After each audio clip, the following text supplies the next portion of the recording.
académicos de estudios interculturales y el de actores sociales y disciplinas académicas, ambos adscritos al Instituto de Investigaciones en Educación, que por cierto está cumpliendo 50 años de su creación aquí en la Universidad Veracruzana. Y pues Enseñanza Superior en Tiempo de Pandemia es un libro editado por el Colegio de la Frontera Sur y Flaxo. Cuenta con 13 capítulos que abordan las problemáticas que enfrentan diferentes programas educativos, entidades y universidades del país para afrontar la crisis en la educación por la cual se transitó debido a la pandemia provocada por el virus SARS-CoV-2. Mi nombre es Lourdes Budar, soy académica de tiempo completo de la Universidad Veracruzana, soy miembro del Cuerpo Académico de Estudios Interculturales y esta tarde a través de la plataforma Zoom nos acompaña una investigadora y dos investigadores del Colegio de la Frontera Sur para llevar a cabo esta presentación de este libro tan interesante. Doy la bienvenida en primer lugar al doctor Antonio Saldívar Moreno, quien realizó estudios de geografía en la Universidad Nacional Autónoma de México y se doctoró en Comunicación, Cultura y Educación por la Universidad de Salamanca en España. Es investigador titular y docente del Grupo Académico Procesos Culturales y Construcción Social de Alternativas en el Departamento de Sociedad y Cultura de Ecosur. Es especialista en metodologías participativas y sus campos de investigación abarcan los temas de educación intercultural, sistematización y evaluación de procesos educativos, educación e innovación social, participación social y desarrollo, desarrollo comunitario, educación ambiental y educación en valores. Sin más, le doy la palabra para que nos cuente acerca de este libro. Adelante. Hola, ¿qué tal? Muy buenas tardes a todos, a todas. Pues les agradezco mucho esta oportunidad de poder hacer la presentación de este libro. La verdad que, bueno, para mí fue una experiencia muy interesante en el sentido de que el libro se construyó de las maneras más o menos convencionales en términos a través de una convocatoria, pero yo quisiera resaltar en principio un aporte muy importante en términos de que este libro se pensó como libro proceso, no sé qué palabra poder utilizar, ¿no? En el sentido de que no solamente se hizo la convocatoria, sino que se abrieron unos seminarios que fueron dando como el marco del debate, de la discusión, en medio de la pandemia además, sobre lo que todos estábamos escribiendo desde los diferentes lugares de las personas que amablemente se decidieron a presentar algo, ¿no? Entonces, la verdad que esto me parece que es un aporte muy importante que tiene este libro, ¿no? Que tendríamos que seguirlo pensando, que nuestros productos académicos puedan tener esta versatilidad, ¿no? Que el enfoque no es solamente la idea de la producción académica, el conocimiento y lo coloco en un libro, en un artículo, en una revista, sino que es algo que se va construyendo desde la realidad misma, ¿no? Luego, también, la verdad que no sé, igual ya Abraham o Dora o Sergio me aclararán, nos pidieron videos en los que hacemos una presentación de cada uno de los capítulos, y entonces a mí me parece que este libro entonces tiene también ese aporte de haberse propuesto diferentes maneras de comunicar y de estar en diálogo y de estar en debate sobre un tema que a todos nos atravesó y que fue uno de los retos pues más grandes en términos del ámbito de lo educativo, de cómo transitábamos de nuestras vidas cómodas y tranquilas a lo virtual y nos movió, nos sacudió a todos en muchos aspectos, ¿no? Entonces yo es lo primero que quería resaltar, ¿no? Y en ese sentido, pues les animo no solamente a ver el libro, sino entiendo que están ahí los links para ver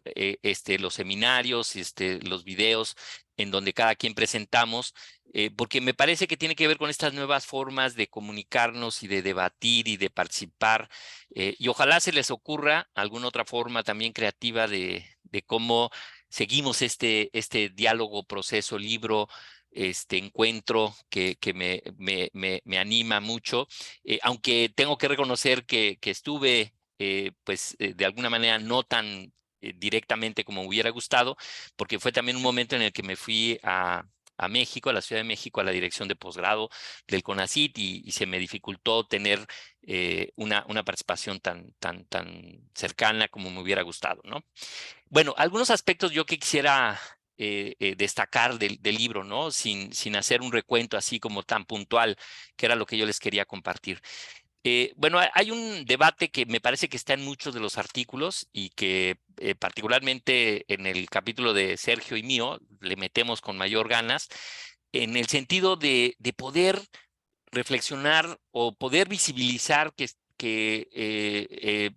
antes de la pandemia y después de la pandemia y ahora estamos en una crisis de la crisis de la educación, ¿no? Y que entonces estamos ante un reto muy complejo y que la pandemia de alguna manera nos ayudó a mostrar que digamos que es parte del debate en muchos de los artículos, de transitar, digamos, de lo presencial a lo virtual como una simple, pues no sé, cambio, así como sí, un cambio que se da por alguna circunstancia que se tiene que hacer, era como muy simple, ¿no? Y entonces muchos de los textos muestran toda la complejidad de haber hecho esta transición y de la lamentable situación de lo que ya veníamos arrastrando como crisis de la educación presencial hacia ahora un reto mucho más complejo de cómo le entrábamos a lo presencial, ¿no? En el sentido, por ejemplo, de manera muy concreta, que también lo narran varios de los artículos,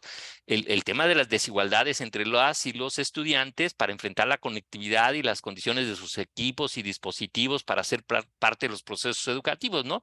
Ese es un elemento que es muy importante digo, yo sé que muchas universidades y centros de investigación lo fueron reconociendo, ¿no? Pero como que de repente, insisto, este cambio automático no visibilizaba ese tipo de situaciones, ¿no? Entonces ahí tenían, pues esto, estudiantes de que desde su celular teniendo que tratar de leer las presentaciones de PowerPoint o yéndose al cerro para ver si tenían conexión. Entonces nos abre todo un tema de las desigualdades que ahora tienen una configuración distinta de cómo se tenían en lo presencial, ¿no? Y que nos lleva pues a eso, ¿no? A debatir, a discutir cómo pues seguimos en un mundo profundamente desigual y en una crisis sistémica en el ámbito de lo educativo que tenemos que seguir trabajando, ¿no? Otro tema que de alguna manera me parece también relevante en términos de lo que se está discutiendo en el libro, pues fue el abandono de muchas personas, niños, niñas, jóvenes, docentes, ¿no? De las escuelas por la incapacidad de conectarse o participar o sentirse incluidos en los procesos que se implementaron, ¿no?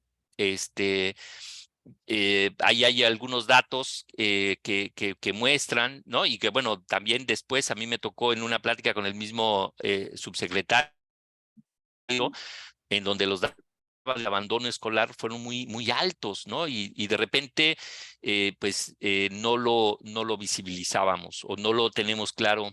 Las implicaciones que tuvo esto, ¿no? Bueno, ya lo mencionamos, pero también estos problemas de brechas de género, de inclusión cultural y las brechas digitales como elementos que antes no estaban presentes, ¿no? Hay un artículo muy interesante que habla sobre la idea del cuarto propio, ¿no? En donde hay, pues claro, ciertas personas que somos privilegiados que podríamos pues irnos a nuestro cuartito, cerrar la puerta y ahí conectarnos y no llevar nuestro café, estar en pijama, pero muchas personas pues tenían que estar entre que lavando la ropa, ¿no? En medio de donde todos estaban comiendo, viendo la telenovela, y al mismo tiempo tener que estar tomando estos cursos, ¿no? Entonces, esta situación de vulnerabilidad de ciertos sectores de la población, ¿no? De mujeres indígenas, estudiantes urbanos en situación precaria y sobre todo las poblaciones rurales que en general estaban en una condición desigual, ¿no? En ese sentido, también me parece que el libro da una pauta muy interesante para plantearnos nuevas perspectivas para entender el analfabetismo digital. O sea, creo que para todos está claro que el analfabetismo en su concepto más tradicional de las personas adultas que no saben leer ni escribir, pues ya está rebasado completamente y que estamos ante un nuevo reto que tiene que ver con estos temas del analfabetismo digital y cómo los abordamos en este mundo, insisto, desigual, discriminatorio, bueno, no sé si es esa palabra, pero sí me entienden, ¿no? Bueno, también me parece muy interesante que el texto habla de nuevos espacios sociales de construcción de identidades que también antes no estaban tan claramente analizados. O, bueno, entiendo que hay como más bien una perspectiva más reciente que está abordando estos elementos, ¿no? Entonces, bueno, estos aspectos que se debaten en los diferentes capítulos del libro me parece muy interesante, pero también hay y eso creo que también es muy interesante decirlo, una gran creatividad para responder a la situación, ¿no? Sui generis que generó la pandemia en el contexto educativo, ¿no? Y eso también hay que valorarlo, ¿no? Todos estos cambios que se tuvieron que instrumentar de manera rápida, en donde también hubo un esfuerzo de creatividad, de honestidad, ahora sí que de pensarle, ¿no? Y entonces ahí hay varios ejemplos que me parece que dan cuenta de estas apuestas, ¿no? Que tuvieron que ver con pues diseños instruccionales para el uso de estos entornos virtuales, no sé, los cursos, las clases, seminarios que se plantearon en línea, no sé, muchos cambios que se dieron en esta tipo de transición violenta o rápida que implicó un esfuerzo importante, ¿no? Eh, Creo que, fíjense, hay una cuestión que también es muy interesante del libro, ¿no?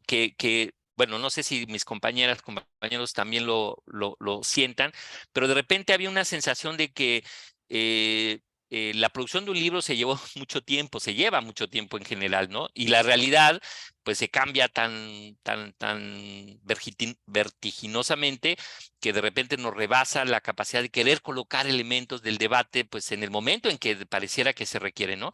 Entonces, de repente, pues ya, de repente hay la sensación en nuestras vidas cotidianas que casi que ni existió la pandemia, ¿no? Porque pues ya todos podemos ir ahora sí sin cubrebocas, regresamos a la presencialidad y entonces decir, bueno, pues ya estamos en otra historia. Pero yo creo que un aporte muy importante del libro, pues tiene que ver con que logró sistematizar de manera muy rápida una situación particular que vivió, digamos, el mundo en el campo de lo educativo, en un territorio en México, en América Latina, que nos da entonces una mirada en términos de memoria histórica de lo que pasó y como elemento que nos debe de ayudar a pensar entonces este futuro inmediato en el que estamos, porque evidentemente no podemos estar tan confiados en que esto ya se acabó. Porque seguramente pues no solamente van a venir nuevas pandemias, sino también estamos ante una crisis ambiental también que cada vez nos alcanza. Estamos ante el reto de la tecnologización de la educación y entonces esta memoria histórica nos ayuda a poder decir, bueno, a ver, frente a lo que pasó, ¿cuáles fueron los elementos que se tendrían entonces que empezar a considerar no solamente frente a una nueva crisis, sino frente a una condición en la que estamos ya puestos en el tema de la tecnologización, ¿no? Entonces, bueno, yo nada más quisiera ya para cerrar y darle la oportunidad a mis compañeros, algunos retos, ¿no? Que de alguna manera nos los da esta lectura del libro y que tiene que ver con el cuidado que debemos de tener de la gandalla de las grandes corporaciones, ¿no? De Microsoft, Google, no sé, Facebook, de los espacios formativos y de transformación social y el riesgo del reduccionismo del educativo a la certificación, ¿no? Entonces, ahí hay un reto bueno, eso me acuerdo que inclusive también lo había planteado Gunther como parte del seminario, de que tenemos que recuperar la capacidad de las instituciones educativas de seguir siendo actores fundamentales en la transformación social. O sea, no podemos dejar de perder ese papel y dejarle, ¿no? Pues a estas plataformas o a estos negocios más bien, pues todo el tema de la educación, ¿no? Porque ahorita hay una tentación muy grande, pues de muchos, de decir, bueno, ¿para qué me chuto 4 años de un doctorado o 2 de una maestría? pues si en estas formaciones Fast Track, además me habilitan de manera muy concreta en algo, y entonces ¿no? Y además ahorita tenemos un tema que también es importante estamos compitiendo con plataforma, con universidades, ¿no? Seguramente a todos nos llegan en nuestros celulares así. Te puedes formar no sé, en estas universidades famosas en Estados Unidos o en Inglaterra, en Oxford, ¿no? En un curso sobre entonces, aguas, tenemos que seguir debatiendo sobre estos cambios que se están dando, les digo, ya post pandemia, pero que nos da el marco de las reflexiones tan interesantes que hay en los diferentes libros, ¿no? Por supuesto, el tema de cómo se siguen manteniendo o ampliando las desigualdades sociales en estos procesos de uso de las tecnologías, ¿no? Que esa es parte de los debates que están ahí, ¿no? La tentación de la simplificación educativa en línea, que también es una tentación para los gobiernos de los estados, ¿no? Decir, pues, ¿para qué? Bueno, por ahí se señala de lo que fue la experiencia de esta educación por la teleeducación, ¿no? Las telesecundarias, por ejemplo, ¿no? Y entonces, pues también van a decir, pues, ¿para qué queremos maestros que además van a hacer marchas y van a hacer huelgas y si pues lo podemos resolver con este tipo de plataforma? Entonces también ahí hay un debate que me parece muy importante, ¿no? Y el último es el tema de la individualización educativa y la desvinculación de la realidad como aspectos que tenemos que resolver en estos nuevos ámbitos de formación, ¿no? Entonces, bueno, yo lo dejaría ahí y igual podríamos regresar ahí con algunos otros elementos y debates que son muy sugerentes en este libro. Muchísimas gracias. Muchas gracias, doctor Saldívar. Claro que sí, ahorita regresamos a seguir comentando porque es bien interesante el tema. Doy la bienvenida a la doctora Doraelia Ramos Muñoz, quien es ingeniera industrial de formación y cuenta con un doctorado en Ecología y Desarrollo Sustentable de Ecosur. Ha realizado investigación en México y Guatemala y su trabajo docente en países como México, Guatemala, Alemania y Finlandia. Sus líneas de investigación abarcan temas acerca del trabajo femenino, el patrimonio, la industria de hidrocarburos, la pesca artesanal y tecnologías de la información. Es especialista en temáticas que giran en torno a las consecuencias sociales de la ciencia y la tecnología, al cambio social, al trabajo femenino y a las metodologías participativas. Adelante, doctora, por favor. Hola, ¿qué tal? Buenos días. Bueno, no son todavía días, ya son más de buenos días allá en México y les saludo desde Finlandia. Entonces estoy en un país que decidió que había diferentes tipos de educación y tuvo diferentes acciones en aspectos educativos ante la pandemia. Mientras que los niños de la primaria y las niñas de la primaria estuvieron 2 meses sin clases, las personas que van a la universidad estuvieron 2 años y medio sin clases presenciales, ¿sí? Esto te da una muestra de cómo un país decide que no toda la educación es igual y que no todos los diferentes ámbitos necesitamos o tenemos o podemos articularnos de igual manera. Dicho esto, voy a hacer hincapié en 2 asuntos relacionados con el libro. El primero es que es un libro que trató de justamente separar el ámbito educativo superior, ¿sí? O sea, es un libro que claramente lo pensamos diciendo, sí, hay 1000 asuntos en la educación primaria, en el kinder, en la secundaria, o sea, en fin, en diferentes momentos educativos, pero específicamente yo creo que este es uno de esos asuntos muy trascendentes. La siguiente cosa que quiero hacer como énfasis en términos de este libro es decirles que durante la producción, digamos, del libro, nos quedó claro que teníamos que partir de reconocer y tener una capacidad de crítica sobre la misma academia y las universidades. O sea, sin duda tenemos que partir desde una condición casi de humildad, porque la realidad, los estudiantes, las condiciones digitales, las diferencias entre este democrático salón a nivel de educación superior Y esta condición de individualización educativa y donde muchas veces no hay ni las condiciones tecnológicas, ni de espacio, ni mucho menos, nos tiene que llevar a una discusión acerca de qué tan útil es la educación superior, qué tan útil fue en un momento como en el que pasamos a partir de la pandemia. En realidad nos necesita la sociedad así presencialmente, o lo podemos hacer de una manera digital, o tenemos que ir hacia un ambiente híbrido.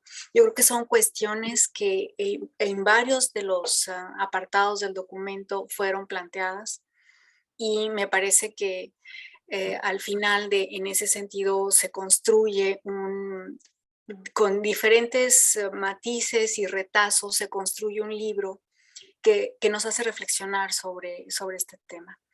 Y el último aspecto que quiero enfatizar es la enorme diferencia en la manera en la que las mujeres estudiantes, las mujeres profesoras, las mujeres que están en diferentes ámbitos y que participan en la educación superior tuvieron que actuar y cómo lo hicieron los hombres. Porque hay una clara diferenciación entre condiciones, y claro, hay asuntos etarios también, por supuesto, ¿sí? Mujeres que están en época de crianza, que justamente son muchas mujeres quienes están en este momento haciendo la educación superior o viviendo como docentes, fueron mujeres que fueron trastocadas en varias condiciones, y quizá hay que reconocer que mucho de la dinámica laboral de cuidados se sumó a un desgaste físico y emocional, y me parece que tendríamos que revisar qué nos va a pasar en un futuro y cómo lo pudimos resolver o qué tan fácil fue resolverlo. Voy a terminar diciendo que de todos los capítulos del libro, es decir, ya no voy a puntualizar sobre el libro, sino nada más voy a hacer un par de comentarios sobre uno de los capítulos, es un capítulo acerca de gamificar, ¿sí? Y yo no sé quién esta semana jugó un juego, ¿sí? No sé quién en su celular, pero lo cierto es que si hiciera esta misma pregunta en un escenario de jóvenes de 22 años o de 19, tendría una respuesta muy diferente a la que tenemos la mayoría de los que estamos aquí. Y eso nos da una idea de las diferencias en términos de cómo utilizamos la tecnología y cómo podríamos enseñar a partir de la tecnología. Y eso, hay uno de los capítulos que me gusta en ese sentido, porque hace un ejercicio acerca de qué tanto podríamos educar con juegos, gamificando. Y cuando yo me lo cuestiono a mí misma, ¿cuándo fue la última vez que jugué y qué tipo de juego jugué en un celular? Pues me doy cuenta que evidentemente hay una brecha en términos etarios muy amplia. Y hay una brecha que además, como decía Antonio, se le sobrepone esta condición de analfabetismo o semi-analfabetismo digital que tenemos más o menos las personas, pero que de alguna manera la edad juega un rol muy importante, y el sexo, porque es también, si bien es cierto que los hombres juegan más juegos, también habría que ver si usamos la tecnología de una manera diferente y si aprendemos de una manera diferente. Bueno, termino con esto. Gracias. Muchas gracias, doctora Ramos. Muy interesante esta última pregunta que nos lanza a modo de reflexión. Ya la estaremos aquí platicando en redes sociales y con las personas que están aquí en esta aula. Doy la bienvenida al doctor Ramón Abraham Mena Barrera, quien es doctor en Ciencias Sociales y Humanísticas por el Centro de Estudios Superiores de México y Centroamérica de la Universidad de Ciencias y Artes de Chiapas, en conjunto con la Universidad de Alicante. Actualmente se desempeña como técnico académico titular adscrito al Departamento de Sociedad, Cultura y Salud, y es responsable del Grupo Académico de Estudios de Género en Ecosur. Es miembro del Sistema Nacional de Investigadores y del Sistema Estatal de Investigadores de Chiapas. Sus investigaciones están relacionadas a la resistencia, innovación y creación de nuevas dinámicas educativas y sociales en espacios de Internet, las violencias digitales de género que experimenta la sociedad mexicana, desarrollo y economía de compartir, violencia digital contra las mujeres, derechos humanos en ambientes digitales y acerca de la reflexión y comprensión de los fenómenos sociotécnicos. Adelante, doctor, por favor. ¿Qué tal? Muy buenas tardes. ¿Me escuchan bien? Sí, muy bien. Bueno, les saludo desde San Cristóbal de las Casas, un lugar en donde durante está a fuego cruzado y en donde hacen que los niños regresen a casa y regresen a conectarse a clases vía Teams, Zoom o lo que se pueda. En ese sentido, el repliegue que luego tienen algunas escuelas hacia los ambientes tecnológicos va a ser constante. Después de la pandemia llegarán otros fenómenos sociales y de salud que nos obligarán a regresar. Desde aquí les saludo. Lo primero que quiero decirles es que quiero agradecer y externar nuestro más profundo reconocimiento a toda la comunidad académica que durante el tiempo de pandemia no detuvo su labor de enseñanza e investigación en esos tiempos en donde se morían familiares, amigos, y en donde estos académicos que escriben este libro se dieron la oportunidad de observarnos introspectivamente en el ámbito de la educación superior en México. Y es que cuando los coordinadores pensamos el libro, detectamos algunos desafíos que la educación superior en particular tenía que analizar. Uno es la transición de la enseñanza en línea. Y es que durante muchas décadas, esa sensación de migrar algunos temas académicos a la educación usando medios tecnológicos era inminente. Sin embargo, la crisis de la pandemia nos obligó a replegarnos a los domicilios y desde ahí profesores, estudiantes, administrativos, directivos tuvieron ese desafío de cómo hacerle para que la población estudiantil siguiera su educación. El segundo reto fue el acceso a la tecnología, cómo adaptar el aprendizaje o los métodos de aprendizaje a espacios digitales, computadoras. Bueno, dejen de decirles que hay un artículo donde dice que ya nos brincamos, hay una generación de individuos que ya no usan las computadoras, sino brincaron directamente a los celulares. Entonces, como dijo Toño, muchos estudiantes del Intercultural de San Cristóbal ven sus artículos y lo que le dejan leer pues, en una pantalla chiquitita, ¿no? Entonces tienen que abrir la letra, cerrar, abrir y cerrar. Entonces, ¿cómo accedemos a la tecnología, a los datos, a los celulares y sobre ellos participar en este tipo de aprendizajes en línea? Otro tema, otro reto que aborda el texto es la interacción y compromisos.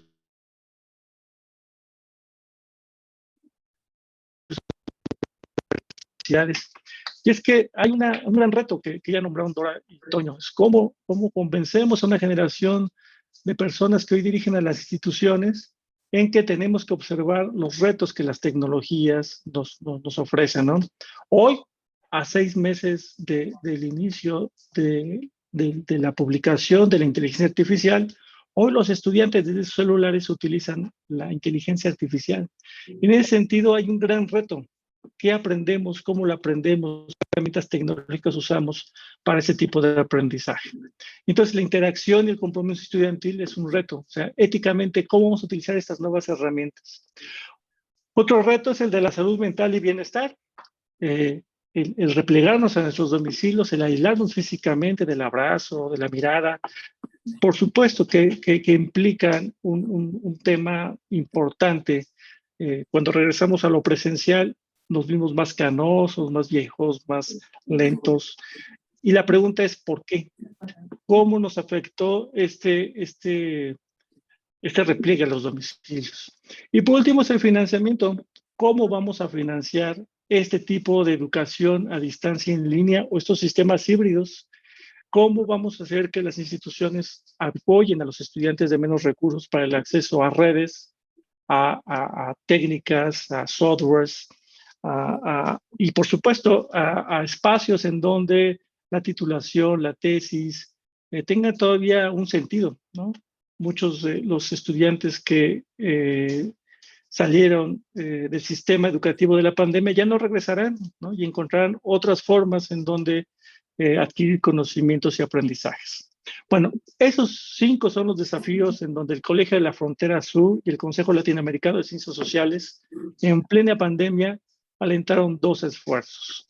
El primero, como dijo Toño, la creación de varios seminarios institucionales. Uno de ellos fue el seminario académico Transformación de los procesos de educación superior y de posgrado, innovación en tiempos de pandemia, así el título de grandote, que constó de 3 sesiones en las que participaron académicos y académicas reconocidas en el área de la educación y las tecnologías digitales en Latinoamérica. Este seminario obtuvo una audiencia de 4,400 visitas, personas que han visto el video o los 3 seminarios, las 3 sesiones del seminario. Y se inscribieron 470 personas para recibir una constancia de participación. La presencia de Günther Dietz de Alemania, de Amaranta Cornejo de México y de Estela Quintar de Argentina, logró una exposición de este complejo tema en la innovación y la transformación que deben de experimentar las instituciones de educación superior en México. Él nos pusieron retos impostergables, ¿no? Como lo dijo Dora, la pertinencia de la institución de educación superior para formalizar la academia, pero también para reflexionar sobre los problemas que la sociedad vive. Me recuerdo uno de los temas, ¿qué estamos haciendo en la academia para apoyar a las comunidades en la pandemia, ¿no? O sea, cómo se abrieron o cerraron las universidades y qué función social estas universidades tenían para mitigar el dolor, la enfermedad y la muerte de las personas que experimentaban la pandemia. El segundo esfuerzo de nosotras y nosotros fue abrir una convocatoria pública en donde llegaron cerca de 300 resúmenes, los cuales pues planteaban temas para escribir y alimentar el libro. De esas 300 resúmenes invitamos a 40 personas a enviar su capítulo en extenso. Solamente llegaron 20 y pasaron el proceso 13 capítulos. Y aquí hago un alto para agradecer a los comités editoriales de COSUR, particularmente a Laura López y a Carla Quiroga, a quienes nos ayudaron al trabajo de corrección y edición, que son Beatriz Álvarez y Sofía Carballo, por supuesto a las autoridades de COSUR, en particular a la directora anterior, Carmen Pozo, a los coordinadores de este esfuerzo, que es Sergio Iván Navarro, que está ahí en la sala con ustedes, Dora Ramos y Antonio Saldívar, que fueron en su momento coordinadores del posgrado de COSUR. También a los 23 coordinadores que leyeron los capítulos y dieron un dictamen, al área editorial de Claxo, a Karina Batiani, directora ejecutiva, y a María Fernanda Pampín, directora de publicaciones, quienes ponen en la página de Claxo este libro junto con Ecosur en su portal de Ecosur, y es de acceso libre y gratuito. Ustedes pueden bajar en el portal de Claxo y Ecosur el libro usando solamente los derechos de libre acceso que este tiene. Y por supuesto, un agradecimiento a las 24 académicas, 9 hombres, 17 mujeres, que es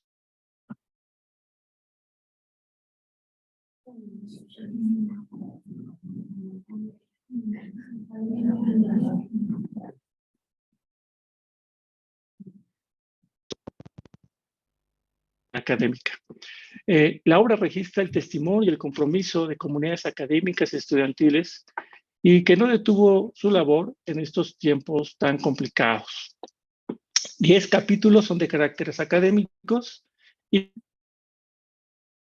de divulgación de la ciencia y testimonial. Al igual que el libro anterior, pensamos que es importante este tipo de capítulos testimoniales porque nos dan la narración de los problemas que la academia sufrió en esos momentos. No nos marginamos por no cumplir estas características de lo que es un capítulo académico, sino los abrazamos y también son parte del libro. Y todos estos capítulos cuentan desde diferentes paradigmas de la ciencia, los efectos provocados por el COVID-19 y el modelo actual que tenemos en la educación superior.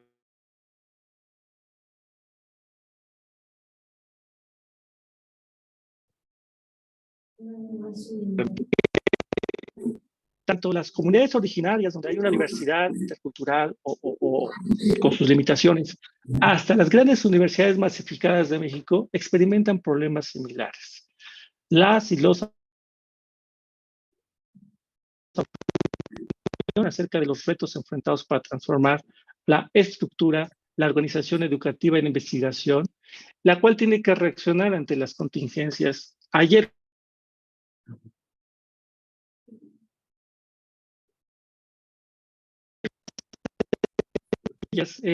pues a partir de la improvisación o el fortalecimiento de la innovación de procesos de educación y comunicación basados en el uso de tecnologías. Por supuesto, todas ellas para continuar con las clases, con los cursos, con los seminarios. Esta tensión que experimentamos en las universidades hizo que la comunidad se enfrentara ante el reto de transformar la estructura y organización.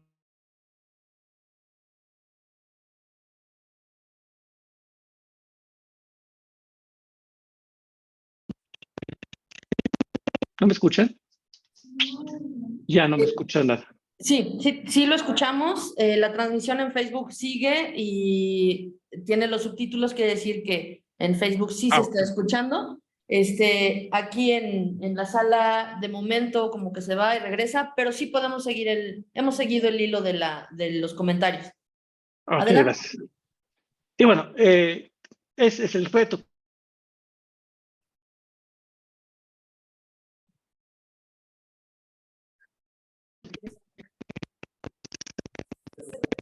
Bueno. Hoy vivimos un conflicto social armado y bueno, esto es una contingencia. Bueno, otra cosa que hay que reconocer es que todas y todos fuimos protagonistas de este proceso de innovación que da los diplomas, desde todos, alumnas, alumnos, somos parte de ese proceso de innovación y transformación en la educación.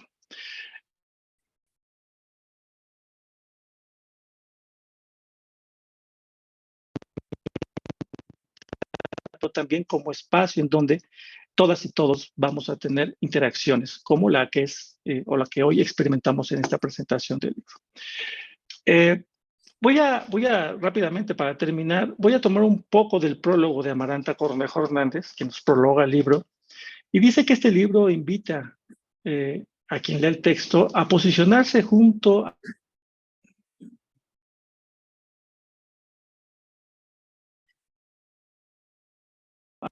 tecnologías para el ejercicio de la academia. Este ejercicio, el que ustedes van a leer en sus 13 capítulos, permite entender las limitaciones que México sufre en el uso de las herramientas digitales y sus riesgos como reproductoras de marginaciones sociales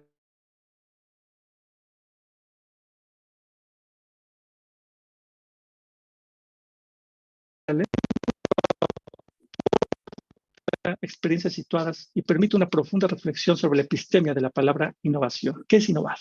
¿Qué va a ser innovar en los próximos años pospandémicos? Sigue Amaranta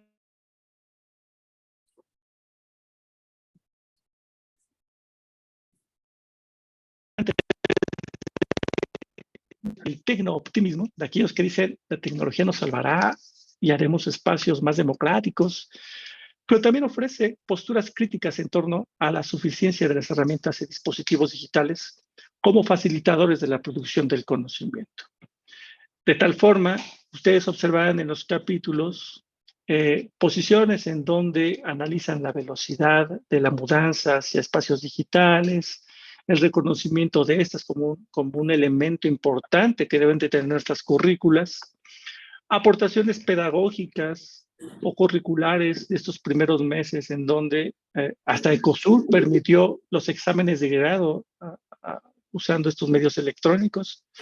Y por otro lado, cómo la pandemia y su velocidad hizo que nosotros y nosotras estuvimos disponibles a este cambio de adaptación a otro tipo de entornos, hablando en entornos digitales que al momento en que lo habitamos resignifican pues qué es la tecnología para cada uno de nosotros en la vida cotidiana y también en nuestra instrucción académica. Otros capítulos analizan el despliegue del compromiso institucional en torno a los esfuerzos pedagógicos. O sea, hay instituciones que nos acompañaron, pero hay otros que nos dejaron flotando en el aire. Y por supuesto, hace una crítica muy importante a eso que mencionan algunos autores como la educación bancaria.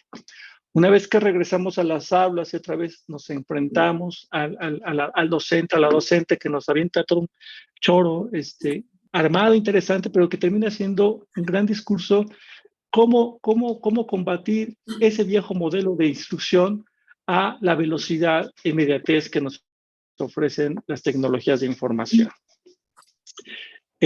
Para terminar, quiero decirles que este es el primer libro de un proyecto editorial que inaugura la colección de Humanidades Digitales y Género de ECOSUR, la cual intentará presentar estudios que analizan de manera crítica los efectos de distintos fenómenos sociales y culturales en la incierta diversidad de los espacios sociotécnicos, abordando siempre distintos debates teóricos y metodológicos que la sociedad espera que tengamos desde la academia y que tendremos que sostener sobre la arena de lo digital desde México y desde Latinoamérica. Hasta aquí lo dejaría y paso los micrófonos. Muchas gracias al doctor Mena. Les pido por favor un aplauso para los tres.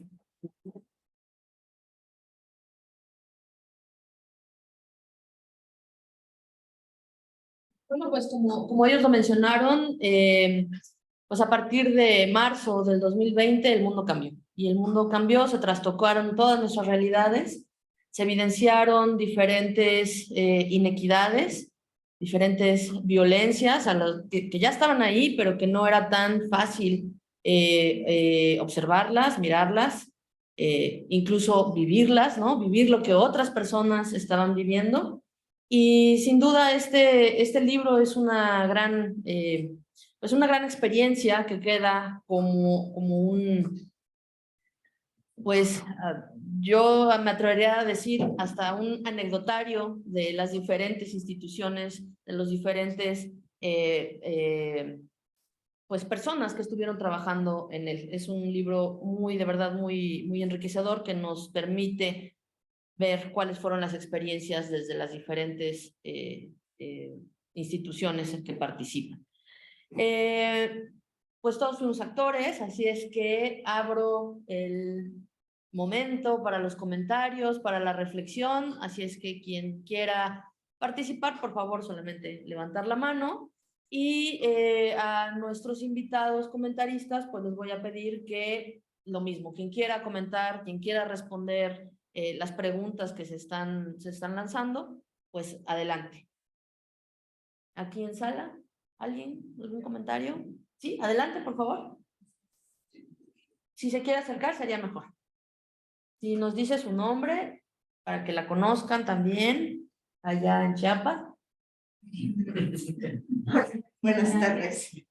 Soy Silvia Jiménez de la Universidad Veracruzana. Bueno, una inquietud que tengo con respecto a todo lo que han venido mencionando es en torno a esta diversidad de condiciones que tienen los estudiantes. Sabemos que, aunque en el aula, como se mencionó, es una aula democrática, provienen estudiantes de muy diversos sectores, ¿no? Y como que el gran reto, que también lo mencionaba ahorita el último comentarista, el reto es justamente cómo poder disminuir todas esas brechas que existen en distintos ámbitos, en lo económico, en lo social, en lo digital.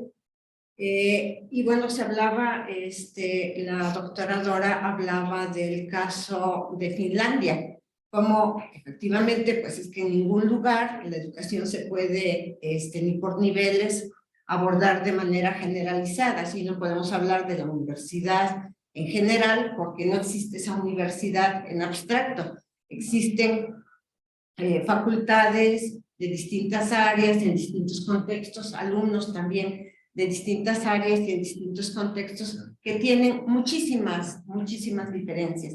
Entonces, no sé si pudieran profundizar un poco más, bueno, todos los que aquí han hablado.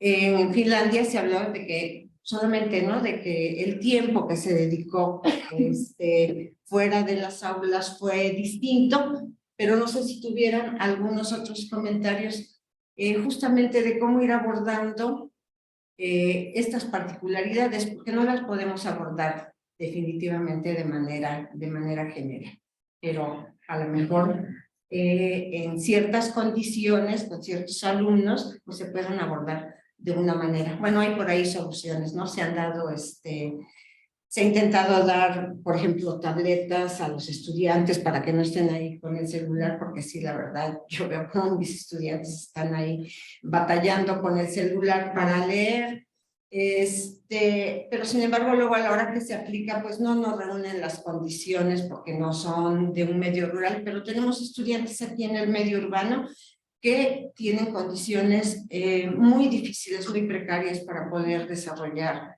su trabajo. Y bueno, los profesores por lo regular pensamos que están tan cómodamente como nosotros, ¿no? En su cubículo o en un espacio en su casa con su conexión y con su máquina.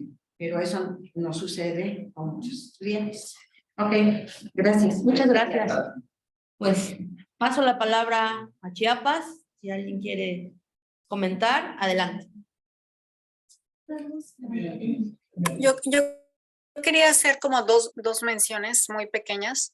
La primera es que a mí me parece que más que esperar que los estudiantes de educación superior, no estoy hablando de los de kindergarten o de secundaria o de educación media superior, pensar que en realidad van a tener una computadora y van a poder ver el artículo que yo les mando, y van a poderlo leer y van a poder hacer un análisis. O sea, a mí sí me parece que es realmente casi es una ilusión.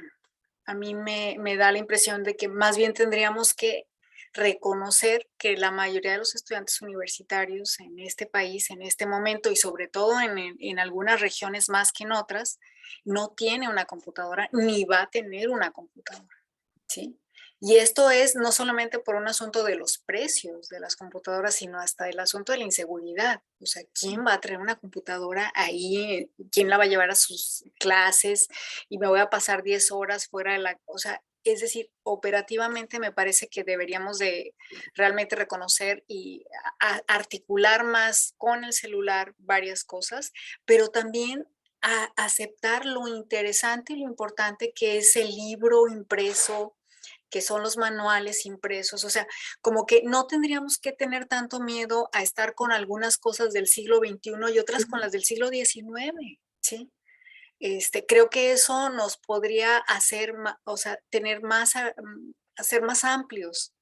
Por eso también me parece muy interesante toda esta parte de los juegos y demás, porque también es una manera de acercarnos de forma diferente al ámbito educativo.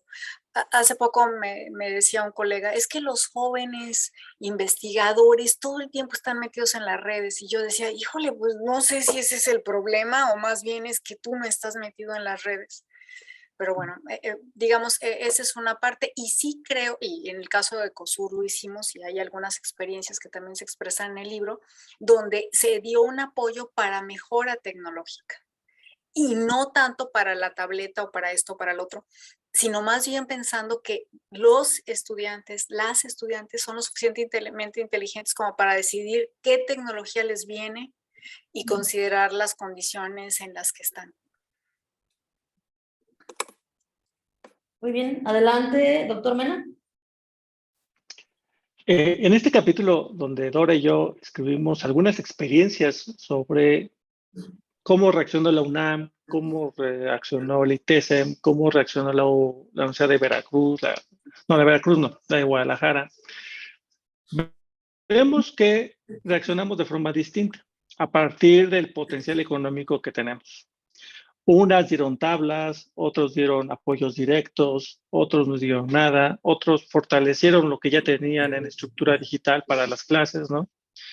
Y son muy buenos, ¿no? Tienen una plataforma digital bastante robusta, ¿no? Pero hay capítulos como el que menciona Ana María Fernández Pons, de esta experiencia digital que tuvieron alumnos, ¿no? Los que reciben la clase, pero también la atención que tuvieron los que ofrecen la clase. O sea, el que seamos profesores no implica que tengamos las habilidades para poder dar clases ya virtuales, ¿no? No tenemos ni la herramienta, ni la pedagogía, ni nada cercano para poder tener una buena clase en estos espacios digitales. Creo que el reto es mayúsculo. La brecha es enorme. Coincido con Dora. Hay generaciones que se brincarán la computadora. Habrá generaciones de estudiantes que tendrán como el celular la herramienta de conexión a los espacios digitales, ¿no? Pero no solamente alumnos, también profesores. O sea, hay profesores que no, sus sueldos no les permite acceder a tecnologías, ¿no? Y nada más una cuestión interesante es que en estos 2 años de pandemia la tecnología dio un brinco enorme. Las computadoras dejan de ser estos aparatos en donde guardamos los documentos y ordenamos nuestra vida y nos migramos a la nube. Todos los sistemas de computación, Microsoft, Google, todos están haciendo que dejemos nuestros productos, nuestras investigaciones, correos en la nube para nosotros, pero es más caro para el sistema mundo. O sea, enfriar las computadoras, enfriar los sistemas de inteligencia artificial implica muchos litros de agua, implica mucha energía eléctrica, implica mucho dinero. Entonces yo creo que el reto ético va a ser ese, ¿no? ¿Cómo le vamos a hacer como humanidad, como sistema educativo, para sobrevivir la catástrofe que implica mantener estos sistemas digitales y electrónicos en la actualidad? Cambio. Muy bien. Pues, ¿alguna otra pregunta? ¿Algún comentario aquí en sala?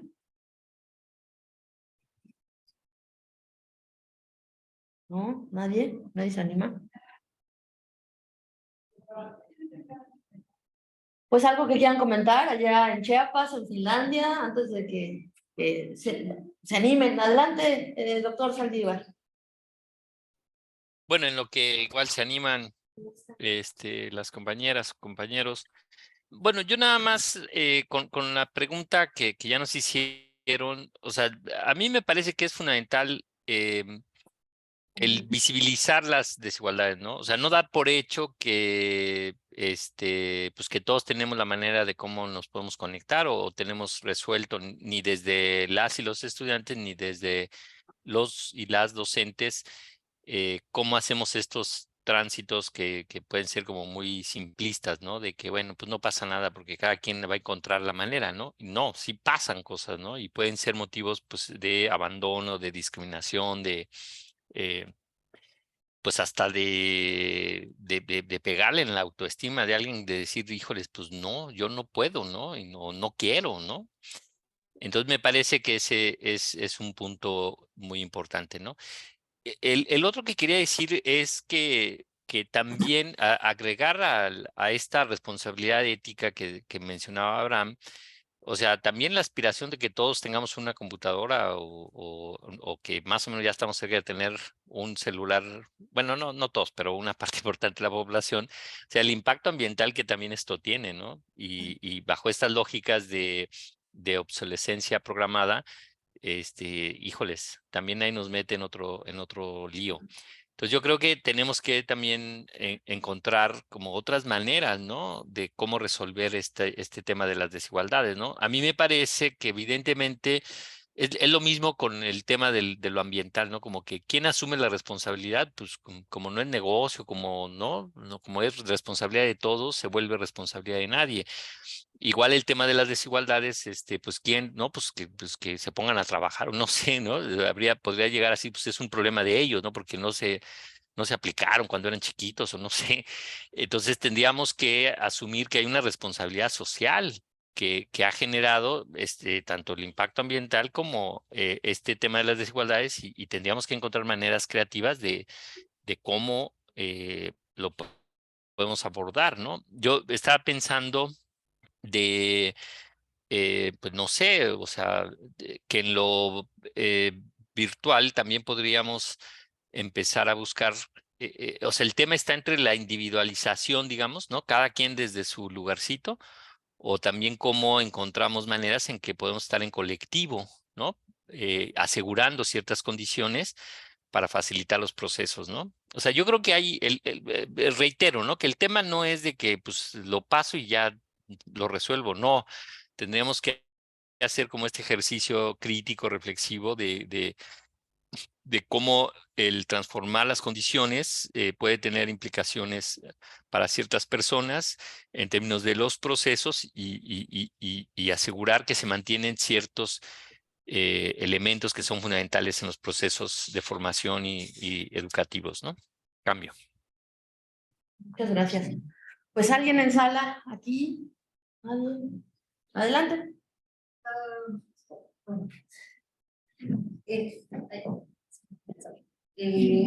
Yo tengo como esta interrogante porque a mí precisamente en pandemia me tocó abordar el tema de pues la educación con las comunidades sordas, sobre todo en esta amplitud que tiene que ver mucho con el tema de el acceso a los subtítulos, porque hay muchas personas sordas que están oralizadas y que tienen un acceso al español, pero también había estas circunstancias que no poseen muchas personas sordas el acceso a los teléfonos y mucho menos a las computadoras. Entonces, este proceso de la educación remota a distancia, sobre todo en los procesos de la enseñanza del español, dificultó mucho el acceso a estas comunidades, además de pues, los mismos procesos educativos formales que se centraban pues, precisamente en los espacios académicos, y muchos espacios pues trataban de ejercer la educación a distancia pues desde sus mismos teléfonos o las mismas aplicaciones como WhatsApp, que posee videollamadas para establecer clases o las sesiones de la enseñanza de la lengua de señas mexicana. A ustedes les hago esta cuestión. ¿Ustedes qué opinan respecto a la apertura de las lenguas dentro de los espacios educativos y también la enseñanza? Porque bien no se tiene un acceso desde las comunidades, y también estamos hablando que estas mismas plataformas no están adecuadas pues, al idioma de las personas con las que están abordando la educación. Y sobre todo porque estamos hablando del español y hay muchas comunidades que no tienen el conocimiento del español, o bien deben de poseer algún intérprete o alguna persona externa para también tener el acceso, inclusive hasta el mismo acceso de descargar la plataforma a los celulares, o inclusive algo tan sencillo como WhatsApp, que este proceso pues se aplica en celulares, pero muchas personas también no tienen el acceso a un celular, ¿no? Que es como lo más mínimo. Y bueno, estos apoyos apenas se han dado por programas nacionales, ¿no? Como Bienestar hacia las comunidades con discapacidad, pero sí muy poco se ha visto el tema de las discapacidades también relacionadas a las nuevas tecnologías en la situación de pandemia. Entonces, ¿ustedes qué opinan al respecto? O si han abordado un poquito sobre la apertura de estas plataformas, porque si bien hablar de los temas de la educación en pandemia, también es hablar desde las plataformas y la accesibilidad a ellas. Gracias. Gracias. Chiapas, ¿qué nos dicen? Finlandia. Adelante, doctor Méndez. Hay ya estudios en donde están mencionando que los apoyos que este gobierno ha tenido para los estudiantes y las personas con alguna discapacidad son usadas por ellos para la compra de tecnología. Entonces, ese es un dato, ¿no? O sea, uso mi apoyo para comprar tecnología y mantener la tecnología conectada a la red, entre otros muchas necesidades que la gente tiene. Entonces están invirtiendo, gastando, porque la tecnología no solamente es para la educación, o sea, en la pandemia lo que aprendimos es que en el artefacto tecnológico vamos a encontrar educación, empleo, esparcimiento, diversión y otros muchos temas de todo tipo. Entonces, el instrumento, el aparato, ustedes cuando ven a un alumno en clase, no saben en cuál de las dimensiones está. Puede estar en todas al mismo tiempo o puede estar escuchando a ustedes y siguiendo algún artículo. O hay profesores que ya son expuestos por los alumnos porque lo que damos como clase pues, se contraponen a alguna posición y los alumnos están constantemente viendo si esto que nos dice el profesor es verdad o nos está tirando un chorro. Y eso sí crea verdaderos campos de batalla en los salones. Entonces los alumnos están aprendiendo recursos cada vez más chidos. En la Universidad Intercultural de Chiapas, lo que sé es que hay alumnos que intentan, hay plataformas en donde hay que alimentar las bibliotecas en lenguas, ¿no? Entonces, ese es un trabajo que hay que hacer. O sea, el humano tiene que alimentar estas bibliotecas u otros, ¿no? De texto pueda ir haciendo la traducción simultánea. Y esto sí se los días, ¿no? Entonces, si queremos tener bibliotecas cada vez más robustas, sería interesante seguir alimentando estas bibliotecas para que la gente las pueda descargar y pueda hacer traducciones cada vez más exactas. Y por último, yo creo que el uso de tecnología alejó a un sector de la población de la violencia, o sea, ya no tuve que ver a me violentar en el salón de clases o en el trabajo.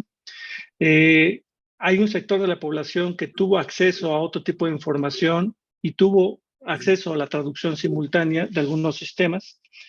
Y tuvo también, por supuesto, es mucho más barato a veces conectarse, a veces es más barato conectarse a desplazarme a las ciudades y pagar mi renta. Entonces, esa cantidad de dinero que se gastan los jóvenes que viven en las ciudades, pues ya no existió. O sea, tenía que mantener al celular, ¿no? Pero la implicación social que esto tiene a veces aún no está analizada. Yo creo que si hiciéramos un libro parte 2, tendremos que empezar a reflexionar pues todas estas todas las causas y todas las broncas que este tipo de conexiones trae para la academia. Cambio. Gracias. Pues ya dijo el público de parte 2 del libro. Será muy interesante. No sé si alguien más, el doctor Saldívar, la doctora Ramos, ¿quieren hacer algún otro comentario? No, yo solamente quisiera invitarles a pensar, realmente tenemos en México una serie de desigualdades en tantos diferentes ámbitos, o sea, desigualdades y son capas que se sobreponen en muy buena medida y algunas actúan sumándose, pero otras hacen el proceso exponencialmente diferente. Y entonces tengo la sensación de que al final un elemento como la educación, y además una educación no presencial, híjole, es simplemente o sea, se recibió todas estas desigualdades y la verdad es que es muy difícil el poder brindar alternativas. Yo lo que sí siento, y eso es, voy a terminar con lo mismo, casi con lo que empecé, es que hay que reconocerlo desde una perspectiva desde la humildad, ¿sí? O sea, hay que reconocer esto está más allá de lo que hemos podido imaginar. No lo estamos haciendo todo bien, estamos haciendo algunas cosas bien, algunas otras no. Ni siquiera a veces podemos evaluar cuáles han salido mejor que otras, pero sin embargo tenemos que seguir pensando en fórmulas para que al final los dos componentes principales educativos, hay intermediarios, ¿no? Pero los dos componentes principales educativos que es el estudiantado y la gente que practica la docencia tengan esta capacidad de entender y de superar las dificultades tecnológicas, en este caso, pero las otras múltiples dificultades. Y de nuevo, yo hoy en día estoy más convencida que nunca de que hay una magia democratizadora en los salones. Son maravillosos los salones. Nunca pensé decir esto, pero hoy en día estoy convencida. Las bibliotecas también, pero esas ya lo sabía desde antes. Ahora estoy más con los salones. Muchas gracias, doctor. Pues, ¿alguien más aquí? Sí, adelante, por favor, Sergio. Yo brevemente, igual para agradecerles a Toño, a Dora, a Abraham, el tiempo que se dieron para estar presentes este día en la presentación del libro, de nuestro libro. Me siento también parte de este libro. La verdad que ha sido para mí también un proceso bastante significativo participar con ustedes en el proceso de la construcción, por todo lo que ya han dicho, ¿no? No voy a repetir lo que ya se dijo, pero sí fue un proceso también bastante interesante para mí para poder involucrarme y para, de alguna manera, como fue construido en el tiempo de pandemia, fue también un espacio para reflexionar mi propia práctica como docente, ¿no? Y creo que en cierto sentido el capítulo que escribimos con Antonio refleja eso, refleja un poco nuestras inquietudes, nuestras aspiraciones, nuestras molestias en cierto sentido, ¿no? De ver cómo lo que Dora ha dicho y que lo hemos dicho también en otros espacios, cómo el aula se quebrantó como un espacio democratizador, ¿no?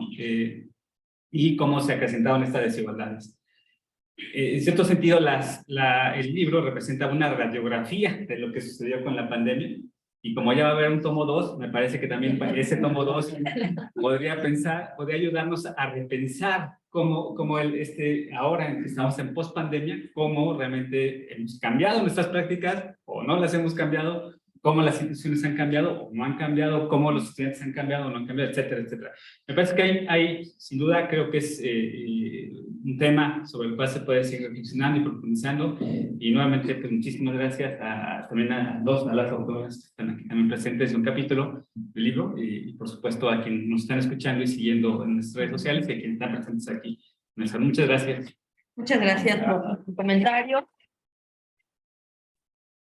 Pues bueno, para cerrar, 2 minutos, ¿algún comentario que se haya quedado en el tintero por parte de nuestra y nuestros presentadores?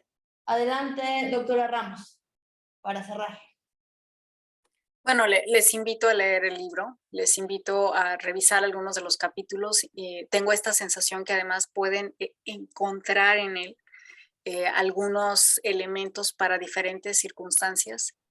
La educación no presencial llegó para quedarse. O sea, no se va, no hay futuro educativo sin pensar, no hay futuro educativo nada más face to face. Seguramente va a estar mediado por algo más tecnológico. Muchas gracias.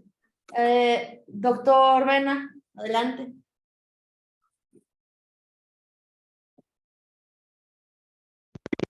Los invito a que descarguen el libro en forma gratuita, que lo pasen por WhatsApp y por Twitter y por todas esas redes. Lo pueden cargar en su celular sin problemas. Dentro del prólogo, me parece, sesión del seminario, les invito a que le den clic y entren al seminario vía YouTube. Son 3 seminarios fabulosos, ¿no? Reflexionados en el pleno ojo del huracán, o sea, en plena pandemia. Quedaron grabadas ahí nuestros miedos, nuestros retos, nuestras reflexiones. Cada uno de quien coordinó, Sergio, Toño, Dora y yo, y tu servidor, conversamos con estos académicos, ¿no? Con las académicas, y expresamos nuestros miedos, nuestras dudas, y ahí quedaron como un material histórico del momento en el que el mundo se lo estaba cargando el COVID. Gracias a Toño, Dora y Sergio, les mando un abrazo y un beso. Cambio. Gracias. Doctor Saldívar. Bueno, pues también un agradecimiento a todas las personas que hicieron posible esta experiencia, ¿no? Más que este documento.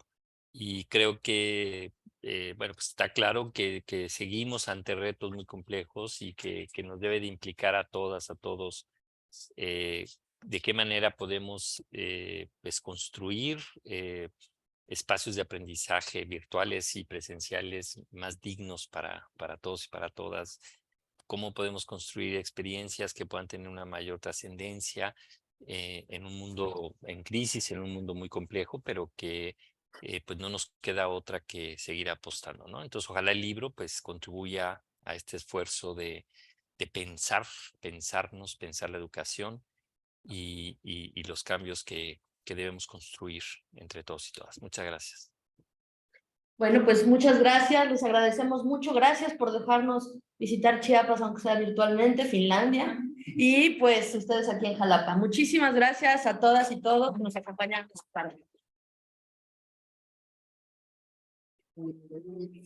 Y queremos dar las gracias a Romero, que nos hizo Muchas gracias, Romero. Muchas gracias por el tiempo que nos trabajan. los resultados de estas cada conexión. Sí, sin su ayuda sería imposible. Gracias a él y bueno, y lleva la luz de un año. Muy bien, pues muchísimas gracias a todos. Gracias, Romero.